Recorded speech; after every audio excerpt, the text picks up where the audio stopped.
વિજય હોસ્પિટલના તમામ કર્મચારીઓ, મારું નામ કૈલાસભાઈ નટવરભાઈ મિયાવડા, અમે તમામ કર્મચારીઓ કલેક્ટર સાહેબને 10 તારીખે રજૂઆત કરવા આવ્યા હતા અમારી માંગણી અનુસંધાને.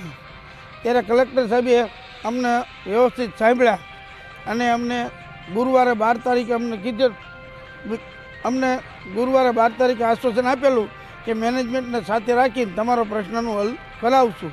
આજે 12 તારીખે અમે કલેક્ટર સાહેબની કચેરી આવ્યા. અધિક કલેક્ટર સાહેબ શ્રી ઓઝા સાહેબને અમે રૂબરૂ મળ્યા. ઓઝા સાહેબે અમને 10 દિવસનું કમિટમેન્ટ આપ્યું છે. 10 દિવસની અંદર તમને મેનેજમેન્ટ બોલાવી મેનેજમેન્ટને તમારું બધાનું સમાધાન થઈ જશે અને તમારી જે કંઈ માંગણી છે એ 10 દિવસની અંદર તમારી સંતોષી દે છે. તો 10 દિવસની અંદર માંગણી સંતોષે નહીં તો અમારી પાસે આવજો, બીજા દિવસે હું કરાવી દઈશ એવું અમને અત્યારે આશ્વાસન આપ્યું છે. હાલમાં અત્યારે અમારી જે કંઈ લડત કે માંગણી છે એ અમે 10 દિવસ પૂરતું સ્થગિત રાખી છીએ.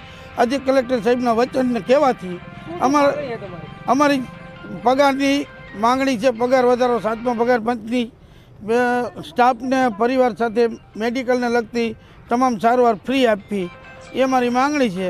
એ અધિક કલેક્ટર સાહેબે 10 દિવસનું આશ્વાસન આપ્યું છે. અમે અધિક કલેક્ટર સાહેબના કહેવાથી 10 દિવસ અમે રાહ જોઈ છીએ. એમાં કોઈ નિચોડ આવે એવું નથી, કોઈ ટ્રસ્ટીઓને અમને ભરોસો નથી. અમે માત્ર ને માત્ર અધિક કલેક્ટર સાહેબ શ્રી ઓઝા સાહેબના કહેવાથી અમે 10 દિવસ પૂરતું સ્થગિત રાખી છે. 10 દિવસની અંદર અમારી માંગણી સંતોષે છે નહીં તો આગળનો કાર્યક્રમ અમારો જે કંઈ છે કર્મચારીનો એ 10 દિવસ પછી અમે ચાલુ રાખશું.